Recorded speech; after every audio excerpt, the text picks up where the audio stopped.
Hey. Good morning. Good morning. Yes. Hey, boys. That noise in your head, that voice in your head, it's not the snooze button. That's old Uncle Keith saying, get your ass up. Oh, yeah, true story. Good morning. Welcome back to another electrifying episode of Morning to the Lab with Keith and friends. There's the starter this morning. Boom, boom, boom. I'm the rap god. Yo, yeah, baby. Your daily accountability partner here to ensure you... oh, hold on. Holroyd, yes, you're there. Oh, Jimmy, I feel so much better now. Adam Holroyd's here, the OG. The OG in the lab this morning. Good morning, everyone. Yes. Jimmy, I just feel so much better when I see Adam Holroyd's comments in the community here. Did I say the community? Yes, this is the Mornings Lab community. We get after it every single day, 8 o'clock Eastern time, right here on YouTube, over there on LinkedIn, over there on X. We got a guest today. I shaved. Yeah. We got some estrogen joining us in the lab. We gotta love the female joining us in the lab here today, guys. So I got the shaver out. I put the nice t-shirt on today. Cleaned up my glasses. We're gonna dive deep into the morning, packed with real talk, motivating content, and some seriously entertaining conversation. Hour one, the morning loop hits hard with some shocking truth behind what men think women want versus what women actually desire. Hint: abs are optional. Jon Andersen. Oh yeah, woo baby. And we're also unpacking the alarming psychological fallout young adults. I had a story for Marty here today because Marty's in the dating world, but Marty's not here today. So we'll see if we get to the Lydia. Lydia, I see you in the green room there. You got to read the extra set of instructions. I got to get you onto the vertical feed too. Jimmy, I'm telling you, man, I had a bet with you. I think she's failing the Ikea Jimmy, it's not just the men. It's not just the men. The women read the instructions from Ikea and they can't get them right either. Oh, I see she left one of the feeds and she's making way with the vertical one. Oh, I think she's getting the Ikea. Jimmy right now, she's flipping back the instructions going, but honey, it says right here. And he's like, no, the map says you got to go this way, Lydia. And she's like, but no, the map says this way. Ah, there you go. Yeah, there's 2 extra pages inside those Lego instructions, right, Carter? Oh, yeah, there you go. Coming up, Lydia Hoey coming in this morning for the first hour, the controversial visionary behind the world's boldest dating app. Johnny's ready for this one. And how exactly does someone leap from personal training to transforming? Oh, what just happened here? Oh, transforming your global matchmaking.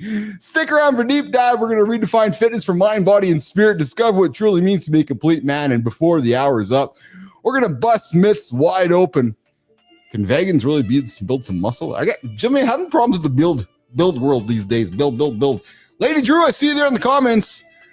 We got the effervescent Lady Drew Boger joining us every single day. Our resident homie holding it up. Hey, Drew, I'm just calling you a homie. There you go. You're my homie, Lady Drew. Don't go anywhere. In hour 2, we got a pirate. Johnny, we got a pirate. Yep, Justin Myers is showing up here today. He is a jaw-dropping story from pirate hunter turned congressional candidate Justin Myers. I'm telling you guys, seriously, you cannot make this stuff up. And finally, we're going to get into the community corner session at the bottom of hour 2. Reminder, guys, this is an R-rated experience. I was about to drop some F-bombs there, but I caught myself because I didn't warn you guys in advance. This is an R-rated experience, so we might say some... I'm suspecting Lydia is loaded with R-bombs and F-bombs and G-bombs and all these bad words. I'm suspecting she might drop along the way here. So just a reminder, guys, if you have children in the room, kick them out. Just tell them to get the fuck out of here. Kids, get out. Uncle Keith's going to drop bad word every now and then. So get the hell out of the room, children, because we are going to have some straight talk, straight fun, and straight results. Real talk, real men. Morning to the Lab with Keith and friends. Speaking of real talk and real men, Jimmy, I think there's a phone number, Jimmy, folks can get a hold of us with, right? What's the phone number, Jimmy? It's 431-300-3005. We're back into 1982 where you could actually pick up the phone and phone us. 431-300-3005. And I see Lydia still figuring out the instructions. I love it. Because it's not just men. And I can see her hands up. She's like, what? I better understand. Oh, no, Lydia, the instructions are quite clear. They're quite clear. Hey, she's nodding now. Oh, yeah, they're quite. Oh, but they're written in North American language. And I think she's in the UK. So that might be the difference, is that they're 6 hours behind. That's the complete problem with the instructions. They're 6 hours behind. Yeah, there you go. Jimmy, let's bring in the man from my mother, Jon Andersen. What's going on, brother? What's up, baby? How you doing this morning? Oh, I'm giggling here while I'm watching our lovely guest figure out the IKEA instructions, Johnny. You want to bet on the horse this morning? Well, I can't only see her from like the eyes up. I love it. I love it, man. This might be some of the most fun I have on the show when we have guests in the green room, reading the instructions, reading them again, arguing with their partner about the map. Johnny going, Terry, but it says go to that gas station. And Terry's like, no, but Johnny, it's over there. But you're like, no, Terry, but the gas station's over there. And she's like, Johnny, you don't even have the map out. Dude, in those situations, it's so much easier just to be quiet. Is that it? Well, because the female is scientific. The female brain is goes in all different directions, right? Yes. My life's work is to make my thought process simple. Yeah, right? I know it is. So, like yesterday, Terry always drives. I shouldn't say always. Most times drives, right? Yeah. And she's great. I mean, I'm not mean to say one poor thing about Terry. She drives like a champ. Anyway. Yesterday when we were leaving this place, there was we were going to the next place, so she entered in a map quest. We had to eat gas, right? So she entered in. Hold on a second here. Did you say map quest? Well, whatever these apps that people use. Oh, right. I'm talking to you. Anyways, go on. Yeah, I'm sending you facts. Remember? Yes. But we got to get gas, right? It's on the way to the next stop, right? Yeah. And we don't know Vegas, so everything has to be programmed. Yes. Well, there's a gas station literally right across from the parking lot where we were. So in my mind, I would have just grabbed the gas because it was the easiest thing you saw right there. Check done. She programmed for a gas station, then the place. Well, we get to the gas station where it was programmed. It was like a membership gas station. Oh. You know what I mean? Yes, I do. But the thing is she's doing a great job. It's just, how would she have known that was a membership gas station? So what did I do? I just shut my mouth. Yeah. What I wanted to say was, why did we get gas at the first? We were sitting right next to one, but what good does that do? She did it her way. Just some unforeseen thing. The funny thing is that years ago in your relationship, you probably would have said something, but you're like, I think I've learned from not, because you know what I've learned? Because I think I learned this from my lawyer when I went through divorce. True story. He's like, Keith, that's not going to advance the conversation. I was like, oh. And that's so you just got to decide, is what's coming out of your mouth helping or hurting this present moment? That might have been one of the most revelatory moments I learned in all of life when he made that statement to me. Because I was like, oh, right. Because was it your divorce lawyer? 100%. Yeah, absolutely. I remember where I was sitting. I was sitting in my Jeep on the side of the house. I was in high emotion at the time. And he's like, but Keith, what is that going to advance the conversation? And it was like a fucking nut in the head. Oh, and I was like, no, it's not actually. Like, then what's the point? I was like, right. Dude, sometimes you say something that you might not even totally agree with, but it points the conversation in the direction it needs to go. Oh, look, and I've taken that and I hang on it through all of my life now, even on this show, from either a humorous perspective or because when you can have that awareness through conversing, you can say to yourself, okay, so is this going to advance it with John or with Lydia coming up, or is it going to kill it? And I think that's in many ways, I think it's a skill of a good orator, a good conversationalist, knowing when to take it one way, knowing when to take another, and knowing if it's going to move the conversation in any certain direction. And when he said that to me, I was like, right. Because it wasn't going to move it anywhere. It was going to move the conversation nothing but backwards. And a lot of times when somebody, you might have been this person in this scenario talking about, your need to be right was more important than the need for a resolution. All three letters, ego. It was all had to be right, had to be ego. And he's like, yeah, but it's not going to move forward. I was like, oh, right. That's where I also learned the second lesson in life. Why big decisions, when I sold my company, when I went through divorce, you take time to make big decisions. Because how I was feeling in that moment on that Tuesday when we had that conversation, perhaps was different than how I was feeling the following Thursday when we finally made the decision. Oh, yeah, brother. I mean, as soon as I learned that I don't need to be right to get what I want, it changed me. Yes. Speaking of being right, we have somebody who's in the green room right now. Johnny, 14 years in the dating industry, spanning dinner dating. Hey, we had Robbie D'Angelo, the dating dude, on the show on Monday. He goes from 305-pound dude to some football guy to now dating coach. Well, but keep in mind, his dating thing was kind of like the almost like Like an the add-on. exhaust, the Yeah. positive side effect of the other Yes. stuff. Dude, we have a legitimate, like I mean, real life legitimate dating coach here. Yeah, I'm intrigued by this Me because too. because it's we don't have we've talked about this. Yes. You're when you pick your partner, it's one of the biggest decisions of your 100%. life. But we don't have these people, these call them dating coaches, call it partner selecting coaches, call them what you want. They're like the most uncommon thing on the planet. But here's the problem, brother. Here's the problem. She's founded the first dating app exclusively for privately educated singles. You and I guess aren't part of this whole thing. You say privately educated. I don't know. I don't know what it means. We're going to go learn. Privately educated. Well, brother, I went to a fucking private Catholic school, so I might be qualified. Oh, I did not know that about you. Oh, yeah. I just learned. Dude, University of Portland, that's the West Coast Conference. That's like Loyola and Gonzaga. Yeah. Well, listen, she's in her current role. She's senior matchmaker at McLean, an award-winning international matchmaking agency with offices in London, New York, California, New Jersey. She's going to join us in a couple minutes here. And a recent venture, Johnny, she's launched Matchmaker School in October 23 for training aspiring matchmakers. But we're going to bring her up here in a couple of minutes here. Before we do that, though, Jimmy, let's just jump to I want to get into a quick little thing here about men. I just want to find my article here, guys. It is, here it is right here. So what men think women really want, Johnny, versus what, sorry, hold on a second here. Where's my hook? Gentlemen, have you ever chased the perfect gym sculpted physique thinking it's exactly what women want? Well, what if I told you 72% of women strongly disagree with that perception? And Johnny, today let's dive into the fascinating disconnect between women and men's views on the ideal male body. Jimmy, let's run the clip, brother. You're killing yourself, chasing a fantasy. Every rep, every meal, every glance in the mirror, 72% of women strongly disagree with the relentless pursuit of physical perfection. What if everything you've been taught about confidence was wrong? True self-assurance isn't sculpted in the gym or perfected in the mirror. It's crafted in your mind. Real confidence comes from shifting your mindset, challenging your beliefs, and rewriting your inner narrative.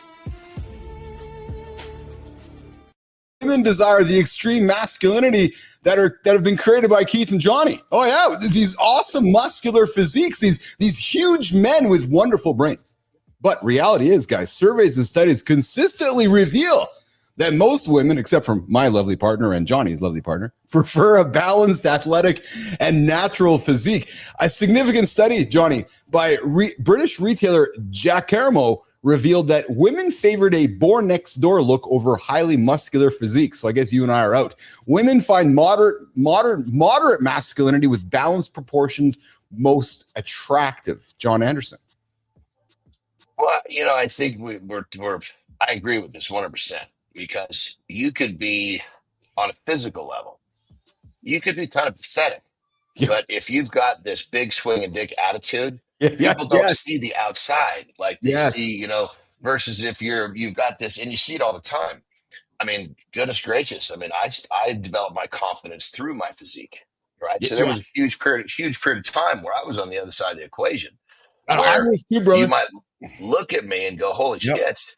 Well, let's be honest. I don't think anybody ever looked at you and went, holy shit. Let's be honest. Let's be honest. You might have the far end of the spectrum. I'm on the other side. I might fall off my ladder. Hold on. Oh, I just fell off my ladder there. But what I guess what I'm getting at is that, you see that all the time where you have these dudes who have developed these great physiques, but they didn't continue on with the journey of development. Yes. I think and that happens all the time. What we talk about often, guys, and the physique represents the habits that I think we carry, right? So if you're carrying a physique with a big ass and a big gut and fucking sweaty armpits and just hair. Dude, a woman looks at that and what she sees is not good habits. She sees a lack of discipline. I lack agree of discipline is not going to protect her. A lack of discipline is not going to take. It's down in that primal level. a woman wants to be cared for. Well, some fucker that can't care for himself, how's he going to care for her?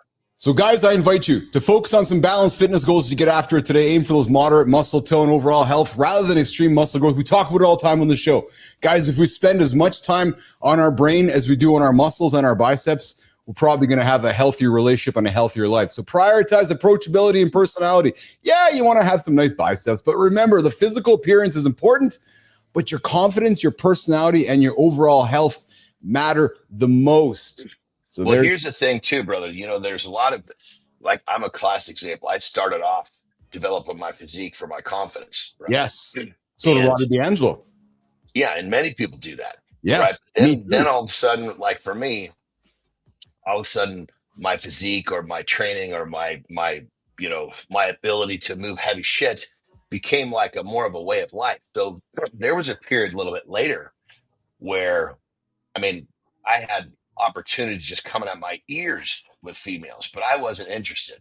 I was more interested in the development of my sport, development of my craft. So it's kind of one of those things to where once once you get that certain point, I guess the better way to put it was there's a lot of dudes who do it for chicks or do it because they want their confidence, but very few actually end up taking it to a point where it becomes more of like that's their craft. Yes. And usually when it becomes their craft, the whole idea of doing it in the beginning for girls or for confidence is gone, because the development, you had to develop yourself mentally in order to actually carry the physicalities into a craft that could support you in your life. You're hanging out with Keith Billis, Jon Andersen, Mornington Live with Keith and Friends, the only morning show to help you guys get your ass out of bed and not hit the snooze button. Coming up in a minute, Lydia Hoey, from personal training to Toffee dating, the matchmaker who created the world's most controversial dating app. But before we do that, we always like to get into the accountability check-in, something to keep you guys, something to get in your head to get after it. Jimmy, let's do the check-in. Coming up next, Lydia Hoey.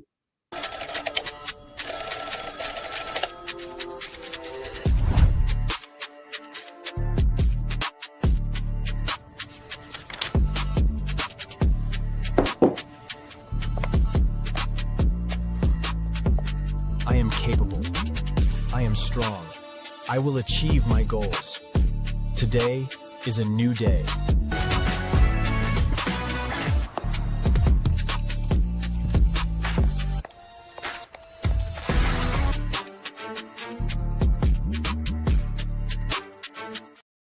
Guys, I'm just so fucking offended. True story. Yeah, I'm offended because people don't have opinions anymore. No, you guys all just sit around. No opinion. No, I don't want to offend somebody. It's too woke. What happened to sitting around the campfire and agreeing to disagree? I don't have to like what you have to say, but I can agree to disagree with you. What happened to real discourse, man?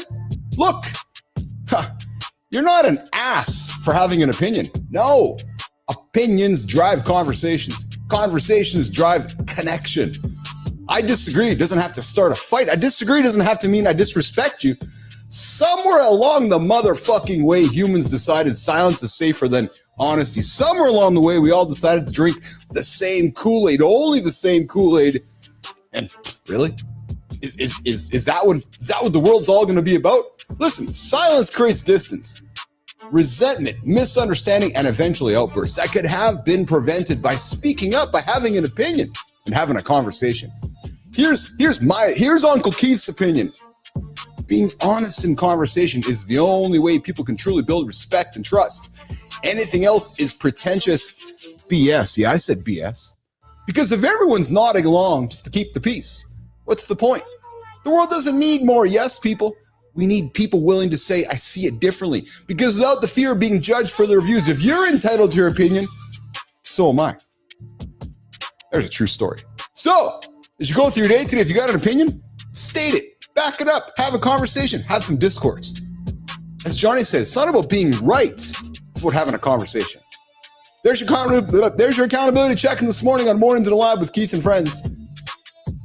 Every single day, 8:15 Eastern Time, we bring the energy here. Speaking of the energy, Jimmy, let's start to pivot. Whoop, whoop, whoop, pivot with the robot walk. We got Lydia Hoey, the founder of Toffee Dating, the world's first dating app exclusively for privately educated singles. Let's get the hook going. Today's guest once created A dating app so controversial it sparked international headlines and got roasted on late night TV, and yet somehow still helped thousands of people, still helped thousands of posh singles find love. And that's just one chapter in her wild journey from training new moms to becoming London's most talked about matchmaker. Buckle up, guys. This story has more plot twists than a reality dating show. Let's bring her in, Jimmy. Let's bring her in, the guest for the hour, Lydia Hoey. This morning on Mornings in a Lab with Keith and Friends, she figured out the map instructions. I did. What's going on, Lydia? Hi, it's thank you for having me. Yeah, so I saw you in the green room there. Are you enjoying the energy this morning? I am. The big energy. I was like, as a British person, I wasn't quite ready, but I've warmed up. I'm ready. I have a lot of British Lydia, friends. how are you? Welcome. I'm good. How are you guys? Lydia, John, this is Lydia. I knew Lydia, you coming from the UK. I got a lot of UK friends who look at my energy and they're like, holy fuck, man, what are you guys doing over there in North America? I'm like, Yeah. It's good. It's great. There you go. So you're joining us from London today. Yeah. What's going on in London today? I've just been working, actually. I've been doing a bit of matchmaking, and so yeah, it's all been good.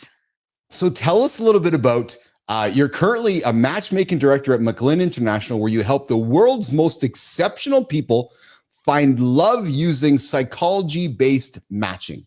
Tell us about that. Yeah, so I work for an amazing company, and it is international, and we help people find their person internationally. So we do all the work behind the scenes. So think about, so you pay someone to have a personal trainer to help get to your goal of your fitness goal. Think of us as that person for love. So really understanding the person, their background, their values, who they think they're looking for, all sorts of things. And we go behind the scenes and try and find the right person for them and get feedback from dates, really try and get there as quickly as we can to make them find the right person. Yeah. So you created an app called Toffee Dating, which sounds like it should come from a monocle and a top hat or something. Like, and then as you've gone through your life, did you ever imagine you'd become like this poster child for dating snobbery? Like the app literally back checks people to make sure they were posh enough. It did, and I think we needed that. We needed it to be spoken about, and people have preferences. You know, we long-term committed relationships. It generally on, you know, you've got similar backgrounds, you've got similar interests, and there are lots of different dating apps that have different niche aspects, and there wasn't one. I mean, you've got in the States the league, actually, that's international now for Ivy League educated, and I thought I'll see what I can do in the UK, and it, yeah, I mean, people loved it or absolutely hated it, but we needed people to have a conversation about it, and I think and the people that hated it, at least it was taking them off the other apps, you know. Yeah. So there was something about the requirement. Is this education based, or Keith and I were talking about that? You know, is this like a, you know, you have to qualify to be on this platform? You did. The app has closed down now. It was live for 4 years, and you had to have been to a school that was that you had to pay a fee for. And in the UK, it's like an approved list of schools that allows you to even have a chance to get on. Yeah, Okay. essentially. Gotcha. Yeah. Does that offend you? Because if you think about it, that actually, if someone went to a difficult school to get into and they actually graduated, that shows a lot about their character. Yeah, I think you've got different apps as well for like Cambridge, Oxbridge educated people. I mean, you've got different ones for so many different sections of people's lives. I just took quite a very emotional feeling topic that people have very strong opinions on, and thought, we'll see if some people get together from it, and some people did.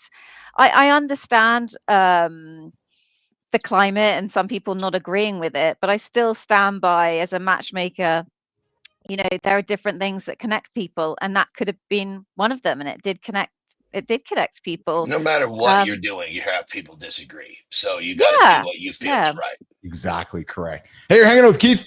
Johnny and Lydia Hoey from our Toffee dating matchmaker expert this morning on Mornings Live with Keith and Friends. I see you down there, Bernard. I see you there in the comments. Lady Drew, Bernard, good to see you guys here first thing this morning in the lab. Lydia, so I was doing my research for the show here today, do a little bit of digging into the scenes here, and I'm thinking you maybe realize this, maybe you don't. But you studied marketing with philosophy. Johnny, get this, man. She studies marketing with philosophy at Oxford, Brooks. Then she becomes a personal trainer, then a matchmaker. Like, did you realize that you've actually been studying human behavior and motivation your entire career, but just different lenses? Like, you have a red thread through your career that you probably don't even realize. But when you sit back and look at it, Uncle Keith here is telling you that, dude, you are a human behavior specialist.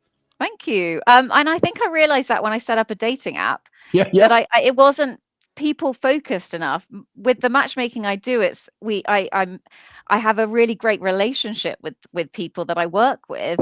When I was personal training, you were helping people on a real journey, and confidence as well, as you mentioned, John, like, building people up.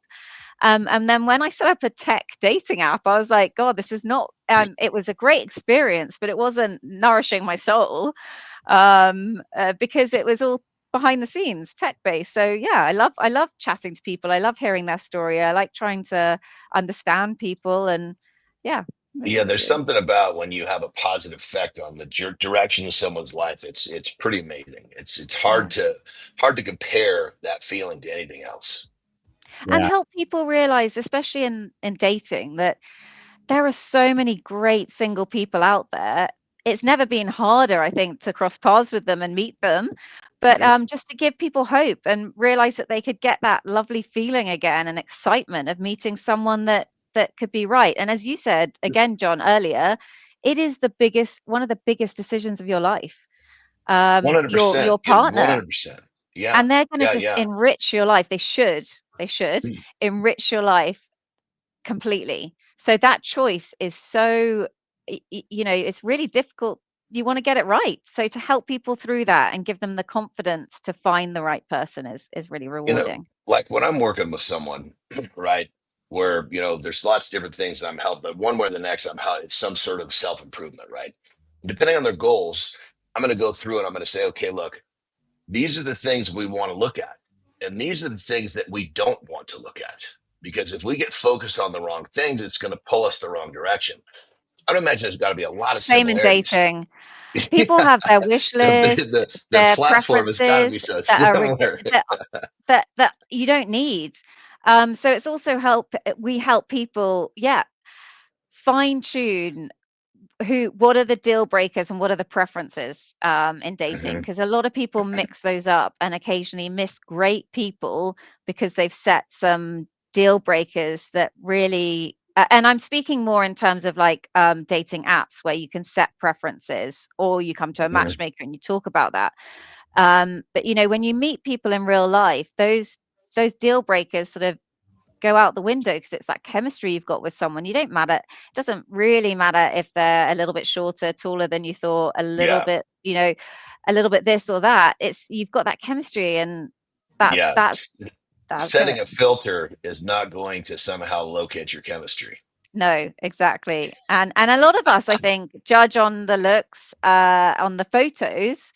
But if we think about previous people we've dated, we would have swiped some of them the wrong way, but that chemistry, that feeling that they give us, that energy they bring, draws us in. And that's why dating apps can be quite really difficult for people to feel connected. Lydia, what did you think? Keith is one of those people. He is one of those people. You just don't understand until you kind of get his vibe. He was until you get on a show in the morning, and you're like, swiper, the energy's there. Wait a minute. Totally. I didn't know what I was coming into until I saw you guys on air. I was like, oh, right. Wait a minute. My name is on the show, Andersen. No. Only because it's on the show, you're not getting swiped. That's exactly right. I'm gonna add Keith and John and friends, but you keep jabbing me that way, brother. That's not happening. Lydia, so we talked before you arrived and about what women look for compared to what men think women look for. Talk on that for a quick second, because you're quite talking, interesting, because I think you're you said chemistry, right? women, like men, are very Yes. appearance led. They need that aesthetic connection a lot more. Women don't. Women take into a lot of account a lot more things. They're looking at the emotional intelligence, different values that mean a lot, and looks do come into it, but not, I think, initially as much as it does for men. Men need more of that attraction draw than women do. Women are like, you know what, I'll give this person, I want to get to know this person, and I'll make a decision. And if they're physically attractive, great. If I'm on a fence, I'll still jump in. And I think men sometimes are like, I'm on a fence, I'm going to jump back. Yeah, but Lydia, We've got this paradox of choice. We think we've got lots of choice, and actually, when you draw down the numbers, the grass isn't always greener. Get to know someone, take a leap. But stay here with John and I for a quick second. So we're big believers in good habits and good discipline, and making good choices. You kind of heard, you spent some time with us. You'll hear that we come from those points of view. If I'm seeing you, I'm going to use you and I as an example. If I see you as like this fat slob who looks just like disheveled, doesn't take care of themselves, regardless of your appearance, it's telling me that you don't have good habits and good discipline. Yeah, absolutely. There's a lack of discipline. But it equally goes the other way. Yeah, if you're too honed, if you're too, like, there's a lot of time and energy that goes into looking that good. So what else is there? Oh, I see what you mean. Right. So you're saying, as well. Well, it's a lifestyle choice, and you need a lot of work. But that's also the layman's perspective. It's not nearly as difficult as people make it out to be. They're just doing it the wrong way. But also, it can also be really intimidating, I think, for women to see like some chiseled god. You're like, that's really nice to look at. But I see, and great to date if I can. But women are a bit more like, we like a trophy, but we want a bit more. So as well, and men are like, you what, I just can described my wife. My wife tells a story all the time. When we met, she was like, he's going to be fun. He's going to be it's going to be fun for a little while, but she wasn't expecting there was anything behind the scenes. And then when we actually we had some one-on-one time together, we had a few conversations. She was like, "Holy shit, where did this come from?" And it opened the door for more. She was like, she had told her friends, "It was just going to be a couple of great rolls of the hay."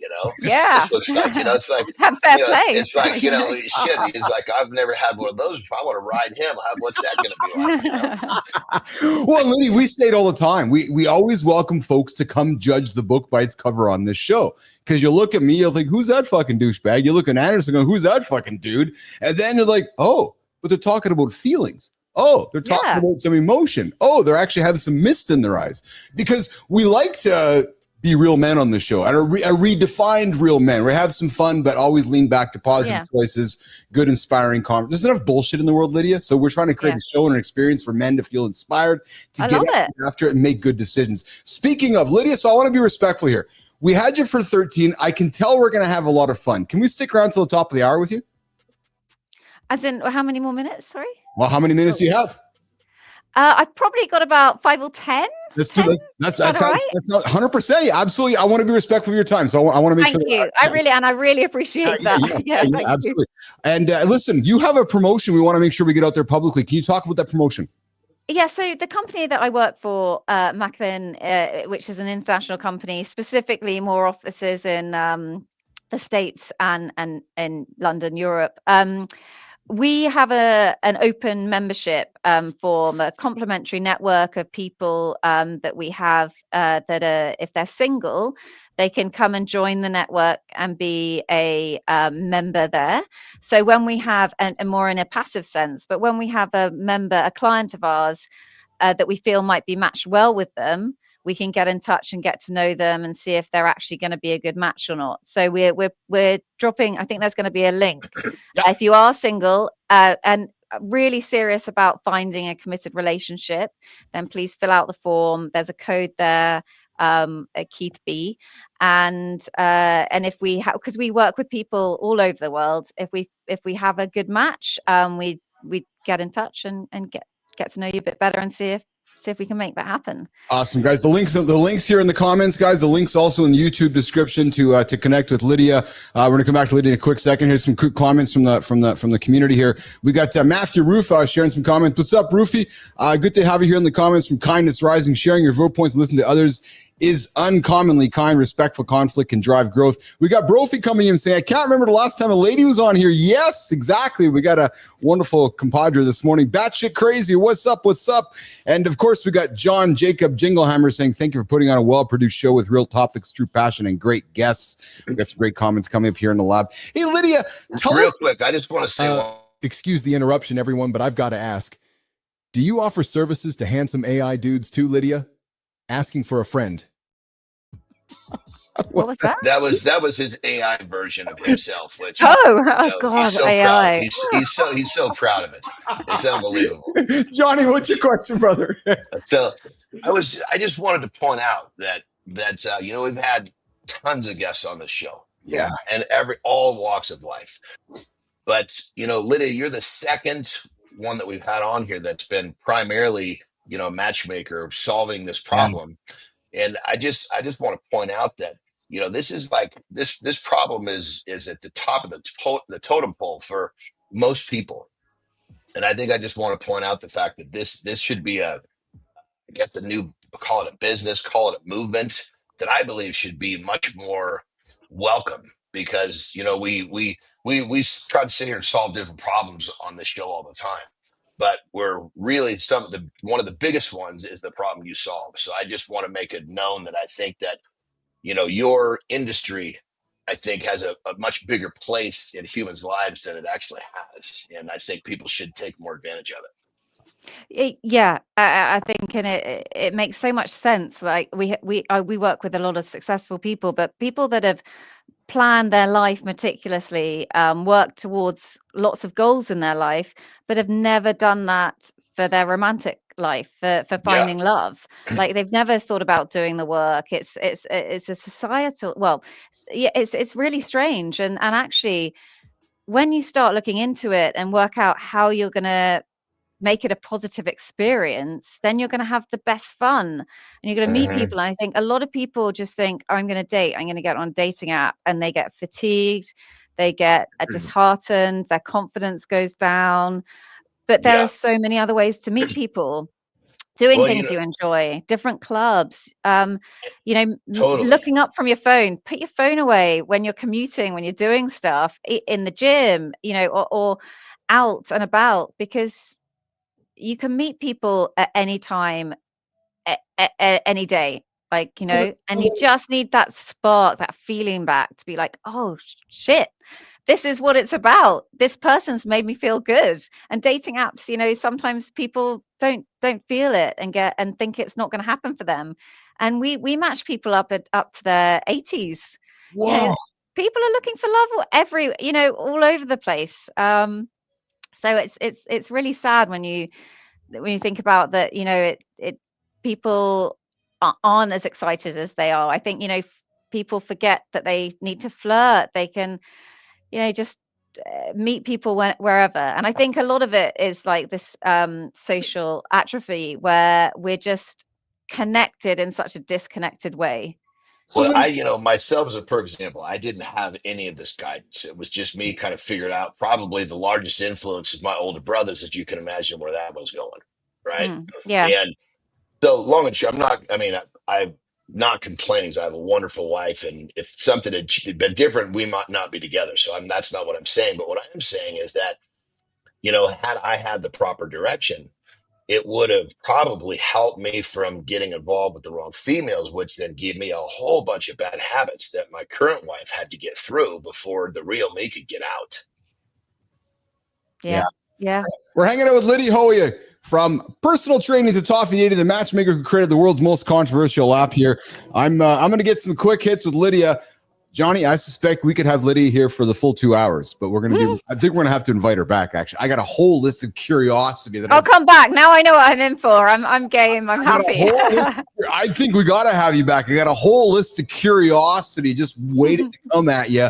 So, but I'm gonna keep it on pause. Let's get some quick fire for you, Lydia. Listen, Tinder swipe or traditional introduction? It depends who you are, but traditional introduction, I'd always say. Most awkward matchmaking moment in 14 years? Just when you try and introduce people that have met in the past before. It's a small world, amazingly. And luckily people are respectful and private, but you're just like, oh no, I know this person, or I've dated this person before. And you're like, okay, we won't make that match. Interesting. Yeah. Best first date, fancy restaurant or coffee shop? It depends who you are. A lot of people like a coffee. I love a date. Like, make it evening, dress up, make an effort, like change the vibe. I think you can't have 5 coffees in a row. You can have some drinks, some soft drinks, I don't know. It's dependent on who you are. I like the traditional mixing it up is what it comes down to. Yeah, but Johnny, I like kind of the traditional sense, a little bit of like the chivalry's not dead, Lydia, with you. Like, no. I love that. Biggest dating app red flag? Just no interest. Just no comments or like personal touches to a connection. Like, hey, what's up? Like, what? Or just make an effort, I think, to begin with. You put me on the spot. I can't think of. I can come with a list later. That's awesome. If you weren't matching hearts, what would you be matching, Lydia Hoey? Oh, good question. Oh God, I don't know. And then the last one for you, most overrated dating advice everyone gives. It'll happen when you least expect it. Bullshit. Oh, like, what? Like, you see the memes of people just going around like this. Like, everyone expects it. I hated hearing that. And closing up, after 14 years of helping people find love, Lydia, thousands of successful matches and creating one of the most talked about dating apps in history. What's the weirdest place love has surprised you? And please tell us that good story around that. I'm sure I thought about this different, but actually I met my husband at a christening, and we'd never met, and I was expecting to just go to a christening where I knew everyone there, and bumped into him, and it was just very unexpected. It just, that was not the day I thought I would meet my partner for life, I hope. She's the founder of Toffee Dating, the world's first dating app exclusively for private singles, 2018 to 2022. She's the current role senior matchmaker at McLean, an award-winning international matchmaking agency. Her name is Lydia Hoey, joining us right here this morning on Mornings in Lab with Keith and Friends. Lydia, how can folks connect with you, engage with you, meet with you, work with you outside of the links you put here in the description? We're going to have it for after the show in the show notes as well. But Lydia, here's your chance to tell the world how they connect with you. On LinkedIn, Lydia Hoey, Nee Davis. So yes. I was Lydia Davis. I'm on Instagram as, and I should know this, matchmaker.ldn, I think. Yes. That's appalling. I'm sorry. But at LinkedIn or Instagram, if you really want to connect with me, you'll find me somehow. Johnny, closing words for Lydia. I just think that, it's great that you're doing what you're doing, and you're kind of like so far ahead of the curve, and to do this in a time when it's, such a small piece of what's accepted, I think it just shows a lot about your character, and that you're doing what, you feel is best to serve humanity. And I think that's really cool. Thank you. Love it. Lydia Hoey, thanks for joining us here this morning on the show. I hope you'll come back and hang out with us again sometime. John, sure. I think we need to bring Lydia and D'Angelo and. Well, what I was going to say would be cool is if we had, I can't remember the first lady's name. Yes, Julie Sherman.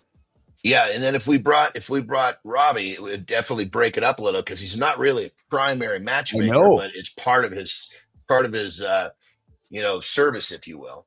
But I think just having a panel and having these I guys talk agree. would be fun. I completely agree, because something Lydia said, what she said, that when she went from coaching humans to now matchmaking, very similar to Robbie's path, right? So that'd be fascinating. So Lydia, would love to have you back. Thank you for gracing us with your time today. I'm really grateful for your time. I'm looking forward to connecting with you later today. Okay. Yeah. Thank you so much. Thanks. Have a good day. All right. Bye. All right. Thank Lydia's you. going to get out of here. And Jimmy, let's do the lifestyle tip with Jon Andersen, and then we're going to come back, keep the show going. We got a government dude pirate guy coming up in the second hour. I don't even know how to fucking wrap my head around that one. Justin Myers coming up in hour 2 of Mornings in the Lab with Keith and friends. But Jimmy, let's do the lifestyle tip with Johnny. I'm going to go see if my camera is still working on the other side here. Apparently my battery decided to die. But we're going to do this, brother. Let's get after it, pal.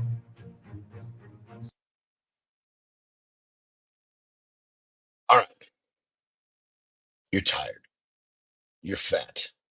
You're unmotivated. You know what this is a symbol of? A lack of discipline. And guess what? Everyone around you recognizes this. Your kids, your wife, potential business partners or customers. You see, the way you care for yourself really projects how you live the rest of your life.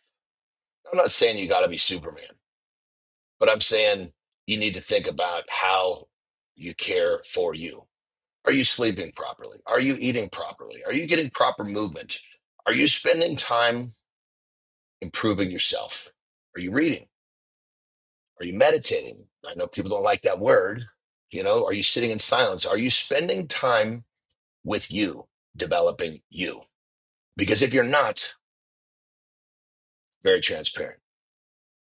Because the outside of you is a calling card to what's on the inside of you, which is either discipline or lack thereof. That being said, time to be honest. What do you need to do to get your shit straight? That being said, see you next time. Grow.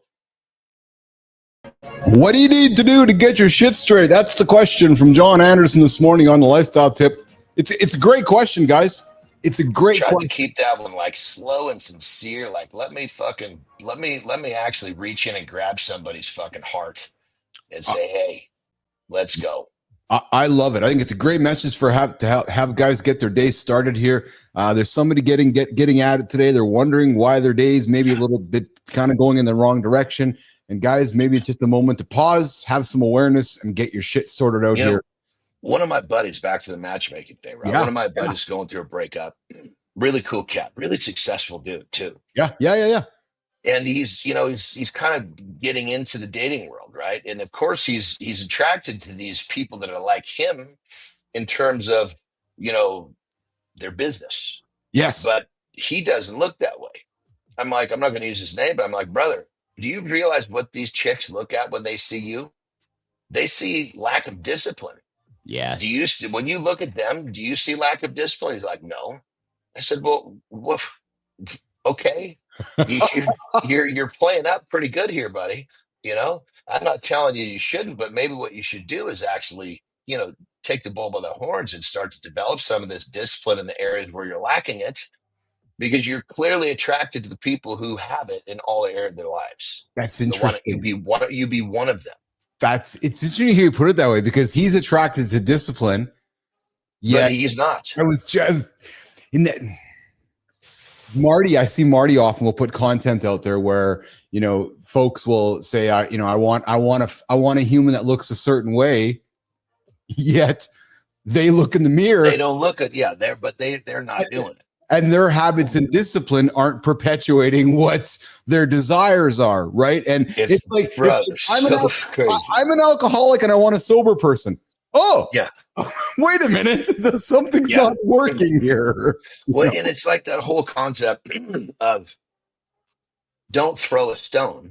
Yeah. If you're not fucking doing it, don't throw a stone. If you're a fucking lard ass, yes, don't get on your fucking wife for eating a cupcake. Yes. Well, and maybe it goes back to what I said earlier about advancing the conversation. If it's not going to advance the conversation, why say it? So if your desire is that, go look in the mirror first to get that. And it's interesting because if you think about Julie Sherman, our guest a few weeks ago, the other dating coach, and she's like, I have a lot of guys that think they're George Clooney and want the girl over there. And she's like, no, but you're not George Clooney. And my point is that sometimes the matches don't work. So back to your buddy. If you want to match with that, go look in your own mirror first, get your own mirror sorted out so you can go match with what you desire.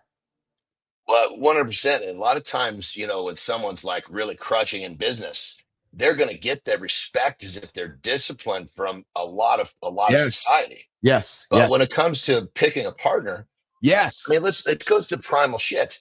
Yes. A female wants to pick a partner that she believes, she might even know it, but in her loins, yes, she wants a partner that can defend her. Yes. When that fucking saber-tooth tiger comes running along. Is he gonna lay down like a bitch, or is he gonna fucking fight to death for her? So well, if you got a fucking belly so big you haven't seen your cock in fucking 9 years, you're not gonna fight much. You're not gonna fight anything off, You're with Keith and John here, and Jason Brophy, who just wrecked my life. Brophy, same guy thinks strippers like him too. Brophy, I went through a part of my life where I thought all strippers liked me. John, I'm like, she likes me. She likes me. Wait a minute. See that? But yeah, if she likes me, I keep giving her money. I know. Jesus Christ, dude. You're like the perfect fucking guy going in these things. Oh my God. I know. See, let me just give everybody a tip out there, because I can't say that this is.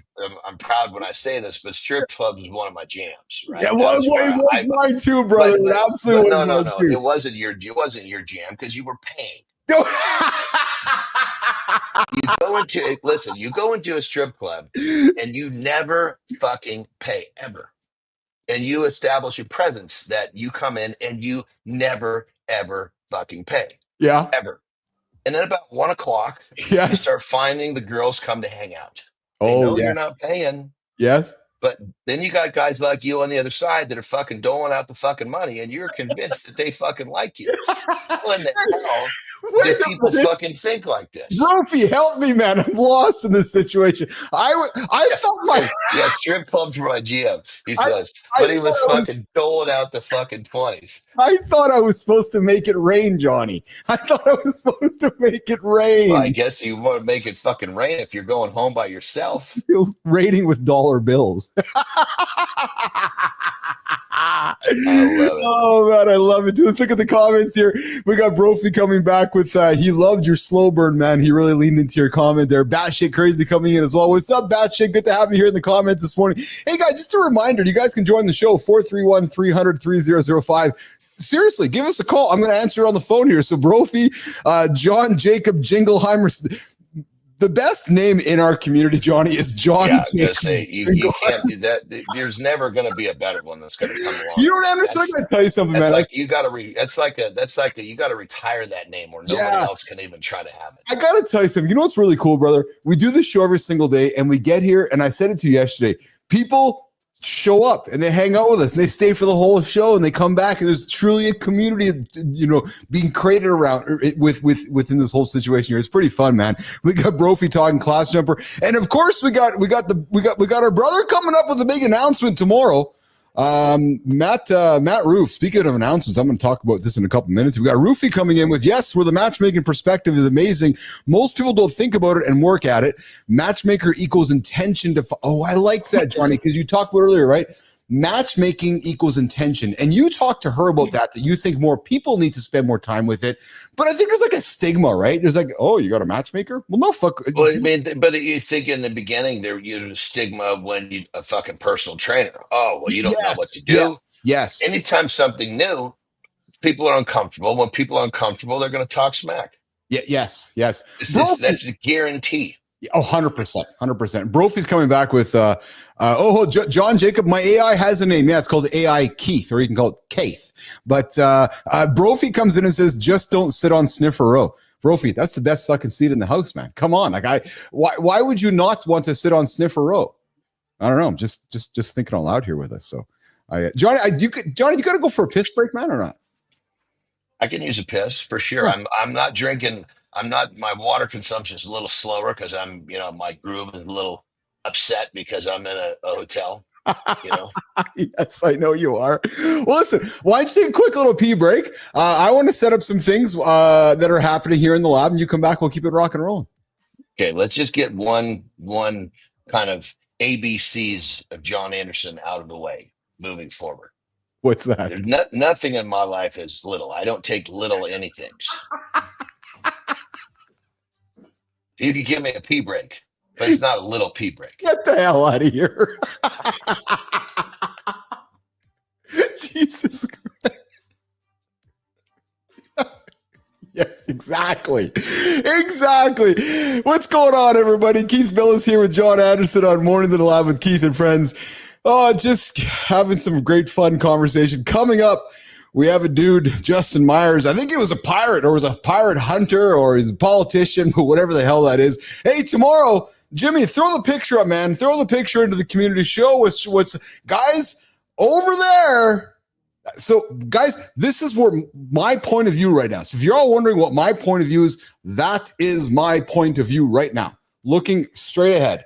But over there, you guys, tomorrow, AJ Zaglin joining me live here in the lab to have the conversation. He'll be on the show here tomorrow, live in the studio. So looking forward to that. So he's going to be over there tomorrow. I'm going to be right over here, guys. So I'm looking forward to having that set up here in the lab here. On Mornings in the Lab with Keith and Friends, 8 o'clock Eastern Time. We're going to do a free-for-all Friday. We got Maddie Roof coming in with a big announcement tomorrow. Woo, big announcement. Speaking of announcements, I've been teasing this one for a while, and I'm just going to fucking talk about it. I'm not even teasing it anymore. Guys, coming up in August, clear my throat for this one, hour 3. Mornings in the Lab with Keith and Friends is going to a 3-hour show.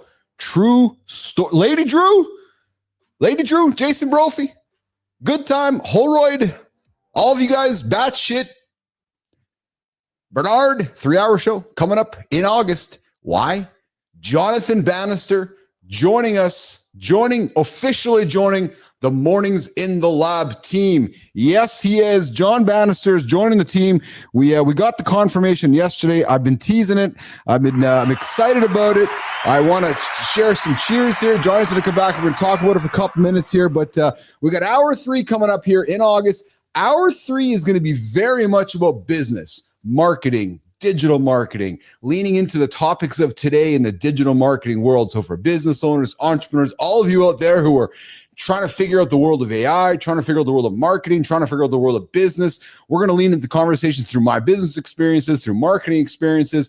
Jonathan Bannister, who runs a very, very successful marketing agency. He was a guest on the show, guys. He was a guest on the show a couple weeks back here. He's actually... Well, I might offend him. Fuck it. He's actually mini Jon Andersen. Yeah, I think they might be cut from the same cloth. Bannister is an awesome fucking dude. True story. I'm so excited to have him on the team here. So John's going to join the show. So between now and we're just going to create a show with Jonathan's and Johnny. So myself and Anderson and Marty are going to continue the 2-hour show here. We got Bannister joining us for hour 3. And guys, we are looking for a 4th hour. Looking for a female host, guys, because what's emerging in front of you is the Business Athlete Performance Lab Roundtable, and more details coming. Excited to share with you guys.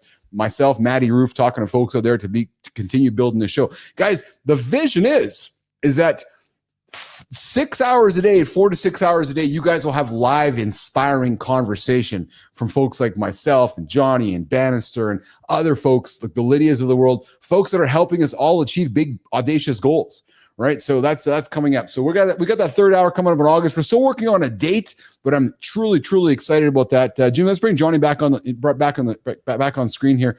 I am excited about that.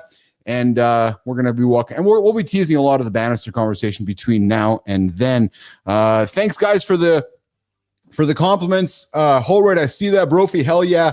And Lady Drew, you better lock in, Lady Drew. We're gonna expect you hanging out for those 3 hours as well for the show here. On Mornings in the Lab with Keith and Friends. Jimmy, let's get to the deep dive topic here to kick off hour 2. And I know we don't have a kickoff video for this one. We're just going to get into the conversation. And the complete man redefining fitness for mind, body, and spirit. And I thought because we had a dating coach on the show today, we can kind of dig into this. But Johnny, there's this concept of the complete man. which is redefining fitness as an integrated approach that nurtures mind, body, and spirit, moving beyond the traditional focus of physical appearance or athletic performance. Now, let's have a conversation about this. The complete man is I'm going to use new, Johnny, in air quotes, is this new concept emerging through the internets, plural, about these 3 dimensions for men, not just always about fitness. And what I liked about it, because I know you like this about this as well, is that, yeah, you're a muscular dude, and yeah, I'm a big fucking bodybuilding dude as well. Nudge, nudge, wink, wink. But we believe that as much the success of a man starts here, right? In the mind, in the heart, and in the muscles. And this idea of this complete man, Johnny, is redefining, encouraging men to move beyond just the gym of a big muscular dude. Let's talk about it for a few minutes, brother. There's more layers, right? Because I know you've been, hold on, before I throw to you, since I met you, we've really been leaning more into the mental, emotional side of things. Let's talk about that as a man, Johnny. Well, I mean, I think that there's this whole idea that, being, I guess you'd say it's the way I look is like this. You can be good in one area of your life, or you can be good in all areas of your life.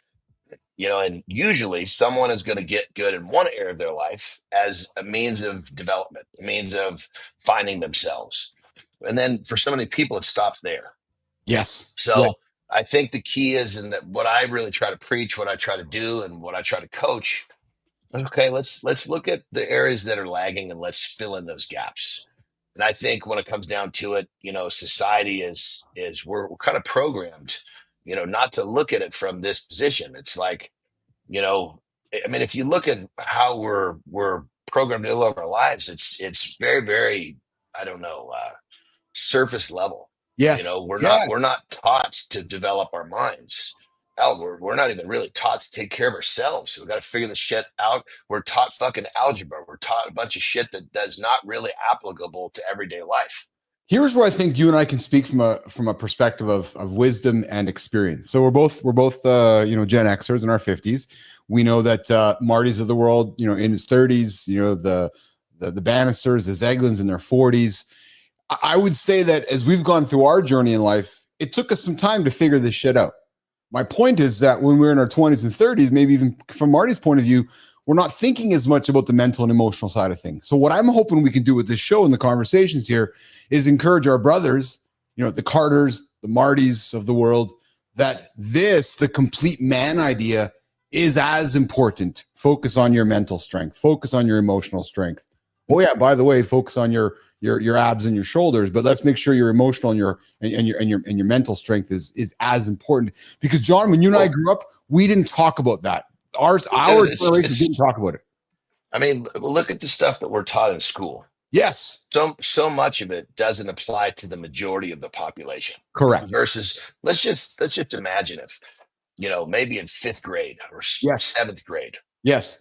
There was a class dedicated to how the human brain can actually hold us back as individuals. And because the human brain is designed to do this based upon when it was the origin of its creation. Yeah. And because of that, this is what it's going to do. And in our current world, if we let it do that, it's going to basically put us in a life where we're probably not going to be happy. So we need to start developing some of these skills so we can use our brains, which is like a supercomputer, to our advantage. Because our supercomputers work against us if we allow it. I shouldn't say allow it. Our supercomputers work against us if we don't do something to curb it back the other way. And if we had this, then even just this little bit of development, we wouldn't find this massive society of excuse making and procrastination. People would be recognizing that they're being led off course, and the awareness alone would make a big difference. Yes. So guys, go ahead. Like with my clients, I teach them all the time. That voice, talk to that voice. Fuck you. I'm not listening to you today. Name it if you want to. Yes. Fred, get the fuck out of here. Yes. You did this. You tried this shit yesterday. I'm not fucking listening. Try again tomorrow, motherfucker. I'm going to do something that's going to make me feel good. I'm not going to focus on that problem that I have no control over and be all fucked up all day long. So guys, as you're getting after it today, I'd invite you to, consider that complete approach to fitness, the mind, the body. And it all starts here. If you get this right, everything else falls into place. Dude, when I discovered that, and I've told the story so many times through like the business athlete mindset and meeting with AJ and going through my journey in life through my 40s and 50s after I sold ICUC and so far. It wasn't until I realized, brother, that it started here, that's when everything started to click for me. True story, man. Like I'm so passionate about that point there. I'm so passionate. Brother. Because that's what worked. Like that it's like an unlocked magic. I had to go to therapy, thousands of dollars. But when I realized that it started here, and then it went to my emotion. So it was mental, emotional, then physical. Because Johnny, I grew up with physical, no emotion, no mental. But I've learned now that it's mental, emotional, then physical. Well, and everybody has different paths to Yes. get to that mental development. Mine was the weight room. Yes. Other people's might be fucking reading. Yes. Other people's might be a sport. Other people's might be some sort of fucking life-changing fucking trauma. Yes. Everybody has their own path to get to that position where they understand that my mentality, my mental framework is going to completely hinder or hurt me. And once you come to that realization and you start to invest in that, it fucking changes everything. But again, you try to tell the average public, the normal person this, the average man, you know what it says? I don't have time. Oh, that's the common thing, man. That's the common excuse. I don't have time. Or I know. Okay, well, but you're not fucking applying this, And so I know. Oh fuck, dude. We got Melissa. We have to own that one too. Dude, we got to get I swear to God, dude. I know. Fuck. You know how many fucking times some fucker will ask me a question and to say, what should I eat? And I'll say, it's hard to know, but I would suggest this. And so I know. Oh Jesus, your tits would disagree with that.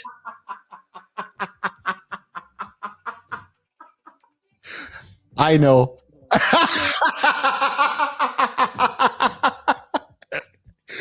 Yeah, but that's the fucking thing. It's that because we're not pushed in that direction, we end up following the masses, which are filled with I don't have times, I'll do it tomorrow, and I knows or someday. And because of that, it's almost like the gap of working on ourselves mentally gets greater and greater. I think dude, I gotta confess to you. Sometimes my dad listens to the show. Hey, Dad, I was the I know kid. Because Johnny, I know. I think it'd do my dad fucking nuts because he tells me. Dude, any insecure motherfuckers an I know kid. I'm sure I was too. We got Melissa. We got Melissa in the comments because I can see her ears perked up. She's like, I know, with a big smile because it's true. I know. Well, then you fucking know. Then do something. Well, dude, now with the internet and especially with Chat GPT, we do not have an information crisis. Oh, we no. have an application crisis. You said what? And if an application. Oh yeah, 100. Well, I would. If you're saying I know about a fucking problem you have, yes. The simple question you got to ask yourself is, okay, which side of this crisis are you existing on? Well, Johnny, so I'm also going to say that I'll throw something at you. And hey, guys, by the way, we had Justin Myers, the pirate turned government dude. I just got a note here, Johnny. You'll appreciate this, brother. Hey, y'all. I tore my bicep tendon this past week after I had it scheduled. This week, I'll have to reschedule the show here today. So he's got some surgery coming up here. Have you? So that's a bitch. I was just going to say that's a bitch, isn't it? Tearing your bicep tendon? Well, if he just tore it, what's going to happen is he's going to go see the doctor. They won't operate on it for another 10, 14 days. They got to wait for the swelling to go down. They can't operate when the swelling is up. But funny enough, like we talked, just a little teaser, that whole thing with peptides. There's a peptide now that you can take that will slow the body's inflammation down so they can actually operate faster. Isn't that crazy? That's interesting. Yeah. Because, peptide is, think of it like this. It's just chains of proteins. Yeah. Think of it like light switches. You're basically saying, hey, body, let's turn that light switch off, that swelling light switch off a little bit faster, please. Oh, okay. Interesting. Or some other ones is like, hey, you know what? Let's turn on the healing of those ligaments a little bit longer. Yes. It's fucking crazy. But total side note. But sorry that you ripped your bicep, bro. That's a bitch. I've been there. Fuck. We were talking about, that society has an application problem. I would say, Johnny, that society has much of a execution problem more than ever, because it's kind of the same thing, isn't it? You're absolutely right? Because we have all these AI tools now that can create content and create instantly, and then we have all these humans with all these things to do, but then we just don't get started. So executing has been hard enough as it is. Now in a world where everything is, okay, here you go, Johnny, get started. Oh, I know. What do you mean you know? Do it. Dude, it's crazy. I know. My oldest brother. Yeah. My oldest brother is like, he's like, for me, he's fucking Superman. Oh, I love that. 13 years that. older. And I swear to God, I've called him with so many things I need to talk about. And he's just so good at just like seeing the middle, helping you understand, not taking a position, no matter what it is. Right. And he's just like this, to me, like he's a superhero. And one of the best fucking compliments he ever said to me was, he said, his boy, his oldest child, is now a fucking doctor at the Mayo Clinic. Right. And he goes, this was when his boy was like 16. He goes, I want Luke to come and spend a summer with you. Yeah. Because you have this fearlessness that I don't have, and he needs to experience that. You know what? Fuck me, dude. That like took my breath away. I would love to have a private conversation with your brother. So when you say that your brother is like your superhero, I would bet you privately he feels the same way about you. He says that. Yeah. He says that. He says, what you don't understand is you inspire me the same way I inspire you, because, it's like I have that thing where I'm just fucking taking action. Sometimes I'm taking action. I don't even have enough information to truly know which way I'm supposed to go. But I figure in somewhere before my first step, my foot hits the ground, I'll have the information I need to know where the second one should go. And I'd rather take one step the wrong direction than sit there like a fucking dummy and try to figure it out. I'll say this right now, and all politics aside, we had a lot of presidents who had a chance to take action over the last 20 years. Nobody took action. Last weekend, somebody took action. There's too many fucking leaders in this world that don't take action. And inaction is a problem in society. I strongly believe that. Just get moving, even if you don't know the direction. Take the action and then deal with the results, man. And again, I'm not trying to say action is important, because action moves things forward, right? And we're seeing action in the world right now. I don't mind action, man. Action's a good thing. But guys, let's keep it rolling here. Jimmy, are you feeling a dip in energy, libido, or muscle mass? Jimmy, run the clip.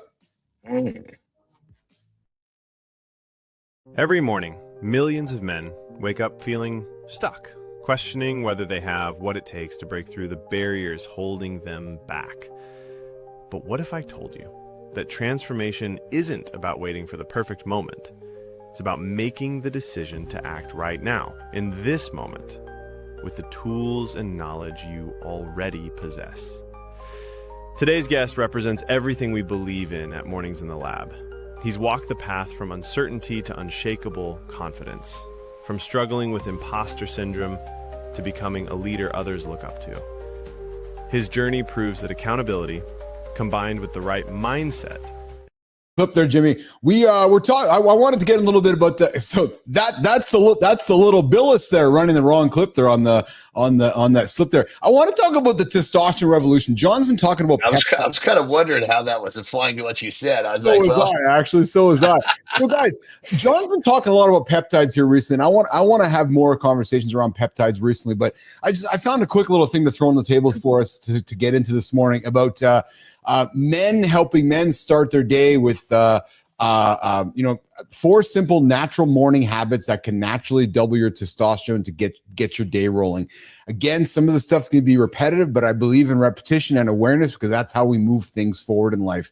So guys, getting up, getting after it, not hitting the snooze button, get moving, perhaps get some cold therapy inside of you, eat those whole nutritions. But real quick, brother, anything good in life we fucking repeat. So why this whole repetitive? Why do we have to apologize for repeating shit? Yeah, no, so much just repetitive I fair comment. Thank you for saying that. Because it's important to create awareness, man. It's awareness. We lose awareness. We don't talk about it. We lose awareness on it. I mean, I sit there, people say, oh my God, I have to do that. Look at all the shit you do every day. Shut your fucking mouth. You wipe your fucking ass. You brush your fucking teeth. There's so many things you do every day and you don't bitch about that. Yes. One more to the fucking list. Yes. Yeah. Well, it's true. It's true. So, guys, I'm just gonna say, I'm gonna remind you, as you get your day going today, we do this morning show for a reason. As you get your day going, and you're wondering what you're gonna do, maybe cold exposure is important to you. That might help. There's been some research that shows that it could increase your testosterone, boost some energy. Maybe you want to consider some sunlight exposure to get your day going. Some good old vitamin D to get after it. Might help regulate that circadian rhythm, boost that vitamin D. Maybe you want to get up and get moving. Johnny talks about rebounding. He gets up and gets on the rebounder every single day and gets his feet moving. Maybe, not maybe, this is a non-negotiable, guys. Resistance. Actually, this is an absolute non-negotiable. You got to get some resistance training in today. I'm not asking you to spend fucking 2, 3, 4 hours, 15, 20 minutes. Get strong, guys. Get strong. Please get strong. I got one to add to the list. Please do, brother. Maybe have a fucking set bedtime the night before so you sleep fucking better. Because the one thing that you can do that will make the biggest fucking, everybody wants the magic button. What's the one thing I can do? Yes. One thing you can do that will change your focus, your energy, your fat burning ability. Yes. Sleep. Yes. So true, man. Get your fucking sleep in line. You get your sleep in line, and the number one step is a set fucking bedtime. Dude, I was so proud of myself last night. I went to bed on my normal time, 8 o'clock. And actually, it was short after 8 o'clock. So my routine is I get to bed after 8 o'clock and I read. And yeah, so I will admit that I read on my phone. I wind down with it, right? But I was working on some business stuff as I was in bed last night, but relaxing stuff for me. And dude, my 9 o'clock, my lights go off to go to bed, right? And I was approaching 9 o'clock, and I was right in the middle of my task. Did they go off by themselves? That wouldn't. No. I mentally make sure they go off. I could sell I could see that in your world. Like 100%. You got AI turning your fucking lights off. But here's my point, though. I was fucking right in the middle of my task, and I was all excited about it because I'm building something. I'm excited to share it with you guys, and I'm working on it. And I was like, okay, I should go to bed right now, or I can keep working on the task. I said to myself, no.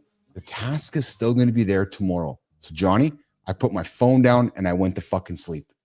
And you do better at the task tomorrow. And I'm telling you this because I sucked at this up until a couple of months ago. Up until a couple months ago, I would have said to myself, nah, fuck, I'll just work for another hour and I'll be fine tomorrow. No, I put it down. I'm so proud that I put my phone down. Let's also, and it's wonderful, bro. I love this, but let's also go a little deeper so people understand. Keith is talking about project that he's working on that to a certain extent is kind of never ending. It's not like it's going to be done. No. The things that what we're not talking about is going to bed when you didn't get your non-negotiable shit done for today, because that shit should have been done way the fuck before your bedtime. Mm-hmm. Let's make this real fucking clear. He's talking about shutting down a task. That's an ongoing task that for the most part will never end. He's not talking about the things that have to be done every fucking day that are non-negotiables. When you those are the things that, I mean, you still need to go to bed on time, but there could be a case where maybe you need to stay up 5 minutes extra late because you need to do X, because X is preparing for tomorrow. That is a different argument. Yes, but then even still, though, I'm going to challenge you there. If you're doing that, if that's delaying your bedtime because you didn't get your task done, you fuck. Oh, brother, the first thing I said was this should have been done a long fucking time ago. 100%. Yeah. But if something, let's just say, God knows someone ends up in the emergency room and you spend all fucking day there. Yes. Okay. Now I can see where some of your non-negotiables could push your bedtime back. But he's not fucking watching TV on his phone to push his bedtime back. We and here's the thing though, right? We all have these never-ending tasks. We all do. Everybody and we think we think that they end. Well, they don't, right? So, but like I said, I had to have that awareness last night. Going, no, because I was excited about it. I was seeing progress on it, and I was like, because I was building. I was in creative mode. I was like, no, go to bed. It'll be here tomorrow. Sure enough, Johnny, I got up this morning. It was still there. The task was still there. I was like, oh, nobody magically got it done last night for me. Here's an interesting thought Yeah. for everyone. This is something that really helps me. I take pride, or you could even say that I have a kind of addiction to getting things done ahead of time, not even a little bit ahead of time, like way ahead of time. I am very happy when I've got a day or two of a task already buttoned up, because you get this feeling of you're always working ahead Oh yeah. rather than always working behind. And you're going to Yes. find yourself really, you're in a more serene state of mind when you stay in working ahead versus when you're behind. Oh, fuck, I got to get this done. It's a different chemical that your brain is releasing during the task. I want to do the task when my brain is giving me a high five, not giving me a fucking kick to the nuts because I fucking didn't do it what I was supposed to. So think about that mindset. You can live your life always in that feeling like you're late, or you can live your life in a way where you feel like you're always overly prepared. It's two different lives. Yeah, so you're either living a life of proactivity or living a life of reactivity, right? And I know I try to teach my kids or my colleagues I work with, if you're reacting, you've lost. Dude, right? And how I feel. A customer never is going to call you and say, Johnny, why do you keep following up with me? Like, why are you so proactively making sure I'm okay? Yeah. Nobody ever, they might say, fuck, well, you haven't called me ever. Yeah. And just from the standpoint of how you feel. Yes. Right? Yes. Most people are so used to living in that mild state of stress, they think it's normal. Change, just spend a little bit of time getting yourself out of the curve. Yes. And feel the difference just in like how you feel, like the feeling, how your body feels as a human being is so much, it's a different space. I would say and most that people, go ahead. Yeah, no. So I got Lauren joining me here in the comments here. She, like you, is very much a proactively getting stuff done. Like if it's your birthday on Friday, she's wishing your birthday on Wednesday. She's like, I got to get ahead of it. And I'm saying that, with love and jokiness, but she very much is, I'm the same way. She, like you, wants to get ahead of it, and is always happier being a day early than a day late. If I'm going to make a mistake, I'll be the guy that's a day early, not a day late. Yeah, well, that's would be exactly my wife's comments as well. Right. Yeah. Always ahead of the curve. Right. Yeah. So it's let's see. We got some comments here. You guys need to get that Darren Phillips fella back on the show. E. Romero, what's going on? E. Romero, good to have you. Darren Phillips. Which one was Darren Phillips? I'm having a brain fart. I don't know. I know you're looking at me going, Phyllis, you have. So yeah. Yeah, you're the motherfucker that's supposed to remember all this shit. I know. We get all these guests on the show, and it's funny, right? So sometimes I'll get a note. Did he make it through, or did he get stuck in the in the IKEA green room? Right. But I love this whole IKEA green room thing with guests because it's like the map thing, right? My point though is that I have some guests over from time to time will send a text or an email along. They say, "Hey Keith, remember this?" And you're like, yeah, I remember. You're like, no, I don't fucking remember anything about what you're saying. Well, because it's like when it's awesome, because this is a platform similar to being like a pro athlete. Yes. People come and they meet you, and you have a quick experience with them, and you give them a great experience, and for them they think that you had the same one, and you're happy that you made them happy, but there's so many of those going on. It's really difficult to remember those. Although, I had a kid, I've had multiple kids actually send me pictures into my Instagram when I took pictures with them when they were like 5, and now they're like fucking 19. Oh, that's really cool. This was me. I was like, whoa, fucking crazy, dude. Jimmy dropped off Darren Phillips's architect. Jimmy, I don't remember. So Darren, I apologize. Keith and Johnny don't remember. So is he an architect? Yeah, architect of awesome experiences. I honest to God, Romero, I don't remember. Darren's like, what the fuck? I don't remember you guys. Anyways, so it's moving. I know you got to rock over. I want to get a couple minutes for you before you go, dude. You might have heard me teasing a little bit while you're off for a piss there. I made the big reveal. Hour 3 is coming up in August. Yeah. Jonathan Bannister's joining Mornings in Lab with Keith and Friends, brother. I'm so excited about it. Matty Roof's got a big announcement tomorrow. We're gonna talk about. But if my fucking assistant had done his job and you connected us weeks ago, maybe he'd have come a little sooner. Yes, this is true. Literally in his text, he said, "Finally, Keith connects us."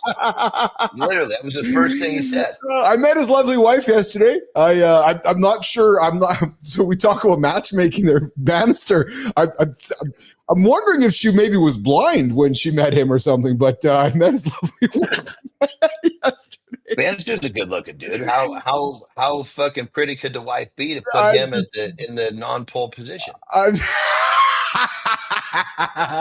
Bannister's definitely a handsome looking dude. He's certainly going to up the handsome quotient on the show here, man. And he's actually and handsome is not just the phicality. And the physicality is just the first that he gets the head turn, and then once he talks, then dude, that's it's human.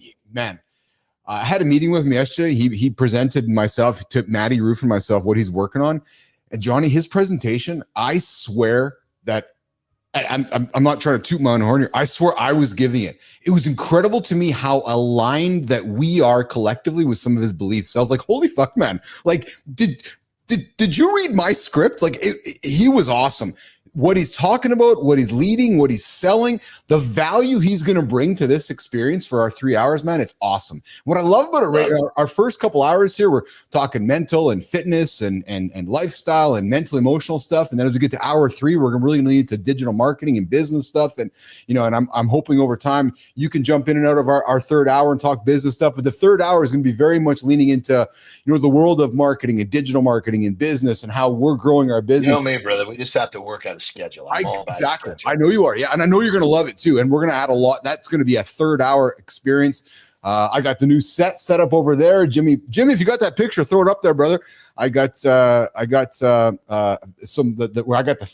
set built over there for the third hour of the show, which I'm pretty excited about. Tomorrow, Zeglin's going to be here in the lab. Is that the desk that you stand at? Yeah. So I was imagining a much higher table for you to be standing. So right now, that point of view is where I'm standing right now. I'm looking, what you see is my point of view right now. Like that's me taking a picture from right here. That's my point. That desk is awfully low for you to be standing up and look like you're not. Are you following my drift here? I am following. I expected that fucking desk to be like a stool height. Jesus, I'm just cranking it up. Yeah, because it's just a regular fucking desk, and this motherfucker stands. So we're gonna go and we're gonna move over there for hour 3. Oh fuck, Anderson, you just get me all the time. I love it. Okay, so we got E. Romero coming back, and he's helping us. E. Romero, Darren was the HR guy. Spoke about customer experience and hiring Filipino. Oh yeah, and hiring Filipino contractors. Yeah, thanks, Romero. Yeah. Well, because there's always a unique value proposition that they all bring to the table. We just couldn't remember what it was. Oh, yeah, and he was in May. Romero, I love you, man. Thanks. Hey, don't tell Darren we forgot. Darren Phillips, you come back and remind us on the show here again. Hey, you got to go. What's going on today, brother? What do you got going on the agenda today? I got 2 different podcasts. I've got actually 2 different podcasts, a training collaboration, and I actually have a really important client call. So it's going to be a whole day. Hey, I got an important question for you. How's Kiki? She's doing good. She's, what, funny enough, though, goddamn, yesterday we get back to the room. Yeah. Fucking Midas he's the big boy, right? Yeah, but Kiki was the one eating the rat poison.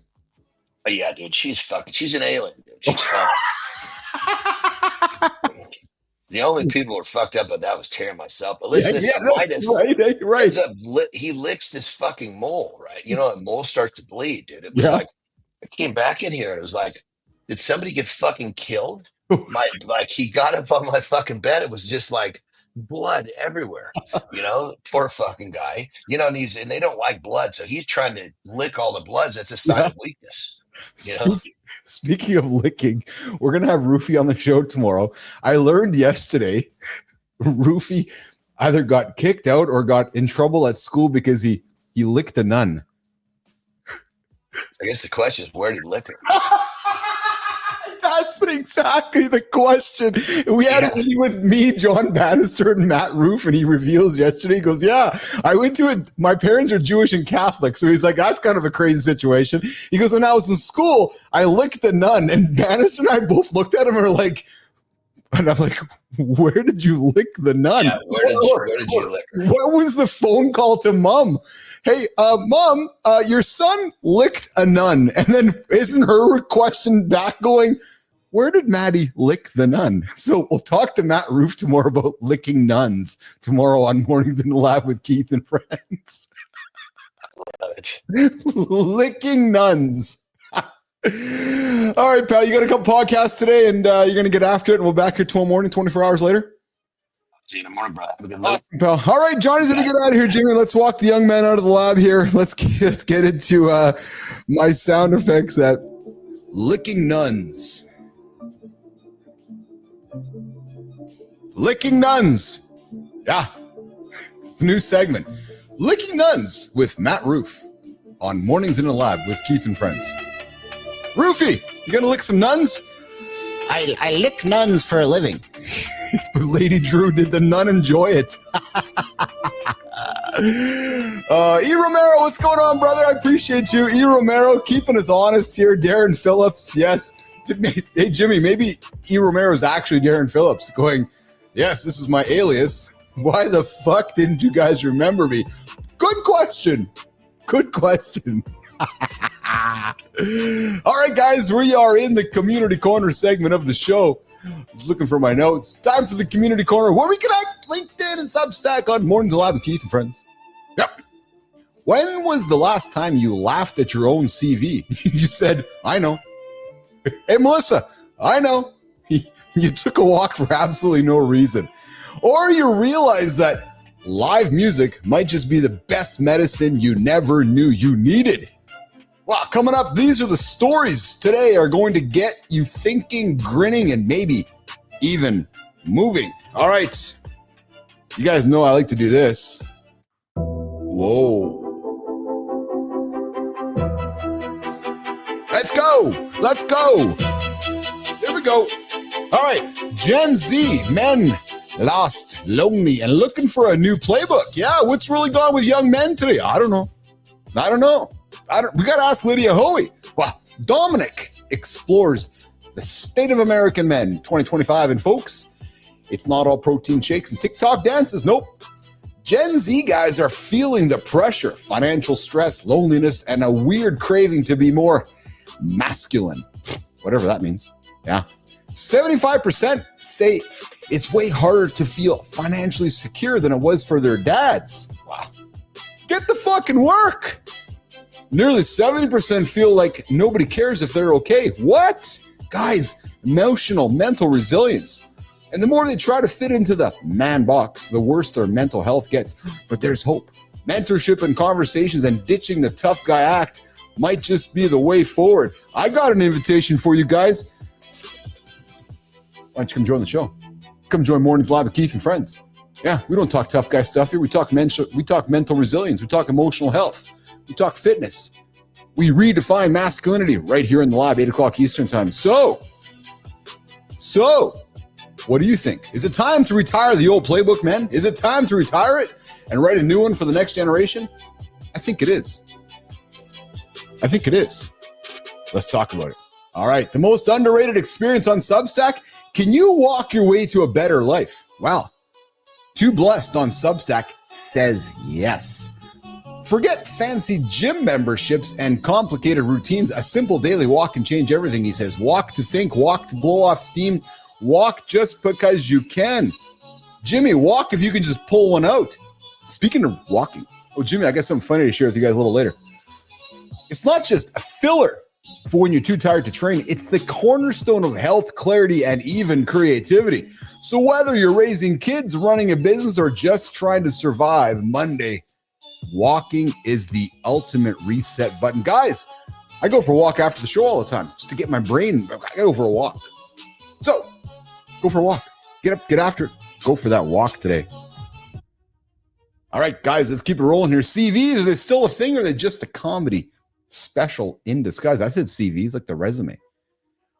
When's the last time you updated your CV? Here's the better fucking question. Who has a CV today? Why are we creating curriculum vitae? Actually, honestly. No. You know what you need? You need a morning show. You need a morning conversation. Fuck the CV. If you did, if you created that CV, did you sneak in your career objective about finding a company worthy of your unparalleled skills?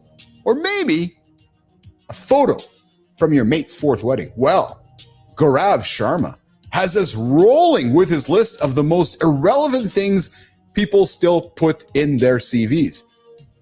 Well, I would say that it's fucking everything. Get rid of the CV. Full addresses that read like a treasure map. Marathon achievements where one came second out of one.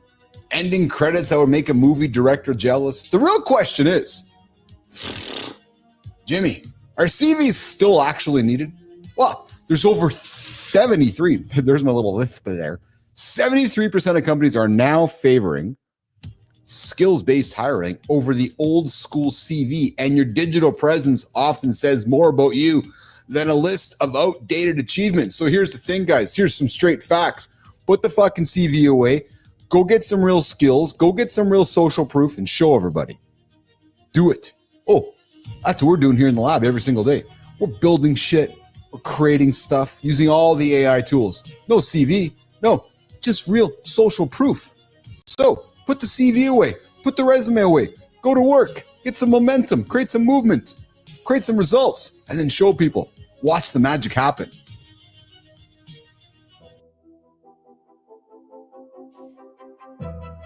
Imagine if the secret to living longer was as simple as going to a concert.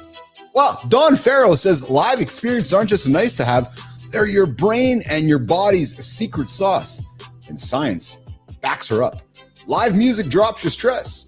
Group singing boosts your mood. And sharing those moments with friends literally helps you live longer. So what's the most unforgettable live event you've been to this year? If it's not this daily morning show, I don't want to hear about it. Yeah, there you go. There you go. We don't want to hear about it. That's it, guys. Drop your thoughts in the comments below. And if you want your story featured on the show, well, post it on LinkedIn, post it on Substack, and then tag us in your next post. Keep showing up, keep that laughing, and keep that building that momentum right here on the community corner of Mornings in the Lab with Keith and Friends. All right, Jim, let's get after it. Let's get going to the Creator Spotlight, where we like to shine a light on folks doing some great things in the LinkedIn and Substack communities. We're going to start our journey on LinkedIn. We're going to start it with somebody who says, you ever tried to find a healthy jam and realize that every jar is just sugar with a clever label? Well, it's enough to make you want to take matters into your own hands. That's exactly what this creator did. He decided the only way forward was to start from scratch, right at home, blending real fruit. Real fruit. Jimmy, do we still eat real fruit? Not like fruit roll-ups? And natural sweeteners until the recipe was worth sharing. This is a guy who launched not one, two artisan salt companies powered by Icelandic geothermal energy. He's taken breakfast from bland to bold, creating products now found in 8,500 stores around 36 countries. And he's mentored food startups and turned Icelandic ingenuity into a global movement. Nation, I invite you to meet Gardar Stephenson, the co-founder and CEO of Good Good. Yeah, under his leadership, Good Good is now the fastest growing no sugar added jam brand in the US, helping people everywhere finally enjoy breakfast without the sugar guilt. I have a confession though. I do have a confession. I like sugar in my jam. Melissa, I like sugar in my jam. We shouldn't have picked this guy because I like sugar in my jam, but that's okay. Carter Stephenson, brother, we're celebrating you here today. Yeah, true story. We'd love to have you on the show. We'd love to learn about your sugar-free jam. Maybe you can convince me to have sugar-free jam. But Carter, love to have you here on the show, brother. We'd love to hand you the Creator Spotlight so you can hand it and shine it on somebody in your orbit as part of the next Community Corner on Mornings in the Lab with Keith and Friends. That's how it works. Pay it forward, brother. We pay it forward. That's how we do it. We pay it forward. All right, let's keep it rolling here. Let's keep it rolling into the next. The short jokes are flying today. Yeah, I know, Holroyd. I know they're flying today, brother. All right, we're going to keep it rolling over on Substack. We got a creator spotlight. Yep, we sure do. Almost nobody grew up talking about money openly. No, we never did. Nobody taught us. We'll share everything. Dating stories, weird jobs, even the worst group texts, but actual conversations about finances, nobody's having them. Off limits. Or politics or religion. That's exactly how the confusion and shame about money stick around.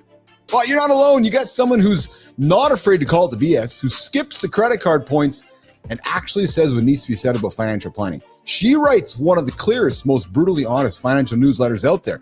Oh, and we'll try not to hold this against her. She just got a book coming up. Yep, Jimmy, she's a best-selling author.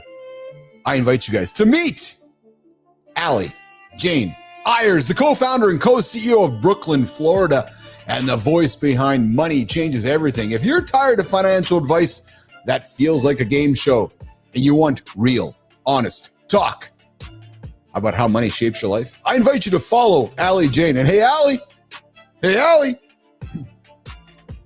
love to have you on my show. Yeah, my show. Allie, we'd love to have you on my show. What's my show? Mornings in the Lab with Keith and Friends. You are invited to take the old creator spotlight. Jimmy, I still got to get that light. I got one here in the lab. So we can pass it over to you, Allie, to shine it on somebody in your orbit and continue paying forward the community of Mornings in the Lab and the creator spotlight. There we go. That's it. There's your creator spotlight this morning on Mornings in the Lab with Keith and Friends on the Community Corner, happening every single day, 9:30 Eastern Time. Okay, so I do have one last thing I want to throw on the table to have some laughter with you guys. Roofie, yes. Licking nuns to licking all. Woo-hoo. All right, so yesterday, Jimmy, let's see if we can find this on the fly, brother. I found something pretty funny yesterday. I'm just going to turn the tunes down. I'm going to put this one up here over here. There we go. Let's get that one going. No, we're not going to Gooning, but we are going somewhere else. So yesterday, there was a track event, I think here in North America. Yep, true story. Jimmy, did you see the track event? Dude's running away, just running down the fucking track, just running like a motherfucker. Just running. And then, Jimmy, the third leg fell out. Yeah, I said it. The third leg fell out. Maybe you can find the video, Jimmy. There was a young man running a track event, and as he was darting up the track, his penis fell out of his shorts. Yeah, true story. So as he was running that, Roofie, I'm telling you the truth, brother. I'm not exaggerating this. I saw it during my morning coffee thing. No, I didn't see the penis. No, I saw him running. And then as he's running, I see him reaching down and strapping the third leg to one of his legs so he can run. And guess what? He crossed the finish line with all three legs. Yeah. So I'm just telling you guys, you know, when we're out getting after it, we get after it, regardless if the penis is falling out of the pants or not. So there's your closing segment on Mornings in the Lab with Keith and Friends. Oh my God. Yeah, well, so Lady Drew, I'm telling you, man, that third leg could have given this runner an edge. And we got Adam Holroyd coming in with, that sounds more like a fetish section on a porn site, licking nuns. Yes. Well, Holroyd, we know where Roofie's fetishes lie. And I'm thinking that those fetishes started at a young age. We're going to ask more about Matt Roof's licking nuns fetish.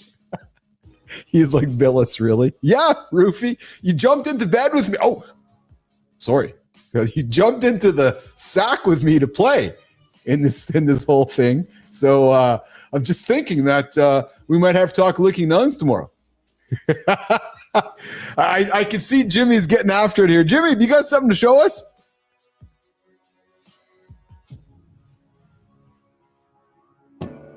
Chris Robinson was the star of the show at the Golden Spike meeting in Ostrava, but not for the reasons he would have hoped as his penis fell out of his shorts during the 400-meter hurdles. Hurdler Chris Robinson experienced a rather embarrassing wardrobe mishap at the Golden Spike meeting as his penis made an unexpected appearance. The American athlete, who is a 400 meters hurdles world champion after bagging gold at the World Athletics Relays in May, was hoping to add another feather to his cap in Czechia on Tuesday. Robinson had a strong start and began gaining on his rivals on the back straight when his manhood decided to join the race with 250 meters left in the contest. Throughout the event, the 24-year-old could be seen repeatedly adjusting his shorts in an attempt to rectify the issue, all while sprinting his way into contention, reports the Mirror. There you go. Yeah, there he goes. Cock fell out of his pants, and he's holding it all the way here. I think we're going to have to throw that on the table for tomorrow's conversation, Jimmy. Jimmy, keep that video for tomorrow because, and you know what? I don't know if you guys, Jimmy, I got another video for you to find. So a couple of weeks ago, there was an American, I think it was an American pole vaulter. Yeah, we're telling pole joke. Oh, Jimmy, we're telling pole jokes again. No, listen, guys, don't be offended for telling pole jokes. I know, Rufy, I know we could tell the jokes for the other factions of the world, but we'll just stick in the pole jokes. A guy was doing the pole vault, Jimmy, and his penis knocked the bar off. Yeah, true story. So I'm telling you guys, the world of track and field is being interrupted by manhood left and right. So Jim, if you can find that video, it's pretty funny as well. And I know I put you on the spot here, but yeah, true story. The guy, female 4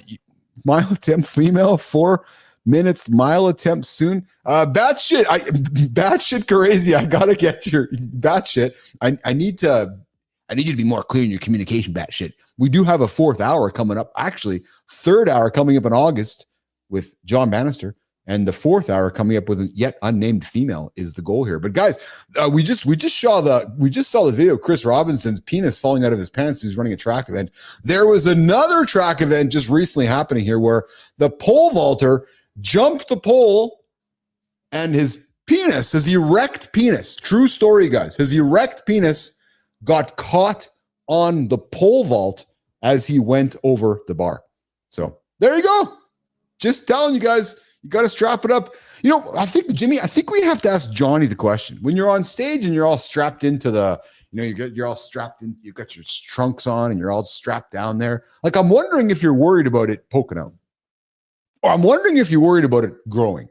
Or maybe you're just too focused on being vascular and muscular that you're not worrying about it. But I am curious about the fellow running. Like, how come all these other athletes who run for a living don't have their penises falling out? Was this guy's penis that huge where it just fell out of the package? I don't know. Jimmy, we might have to get him on the show, actually.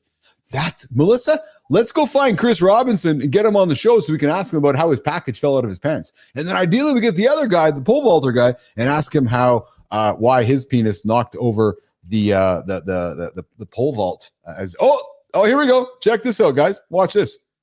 Things can change. Just on the fly here. And on this jump, I knew literally right as I went over the bar, I could just see with my vision. The pole was not falling away from Zach. He was falling into it. And I got good top on that jump. And so the pole recoiled and just got me in the sweet spot, I guess. Yeah, just got him in the sweet spot, I guess. True story. So between Chris Robinson, the sprinter, and between the pole vaulter, we have penises in the way of athletic sports. Jimmy, great job producing.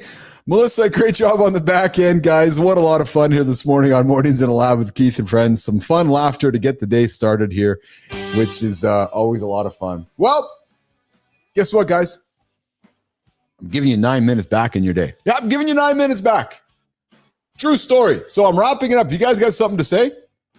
Let me hear it. Let me see in the comments. Lady Drew, he may never produce children. Yes, this is true. Lady Drew, of course, is a member of the Mornings in the Lab community. Guys, speaking of membership, I would invite you all, please join the Mornings in the Lab community. How does it work? Well, the show's free. So if you're showing up for the show on a consistent basis, you're part of the community. I forgot my words there. We do have extra levels of membership, though. If you enjoy the content you're getting, if you see value in the content that we are producing, we invite you to join the paid community. It's $3 a month, $15 a month, and I think it's $20 a month. We got Adam Holroyd in there. We got Lady Drew in there, and exceptionally grateful for their participation. And no, this is not about lining Keith's pockets or Johnny's pockets or Jimmy or Melissa's pockets.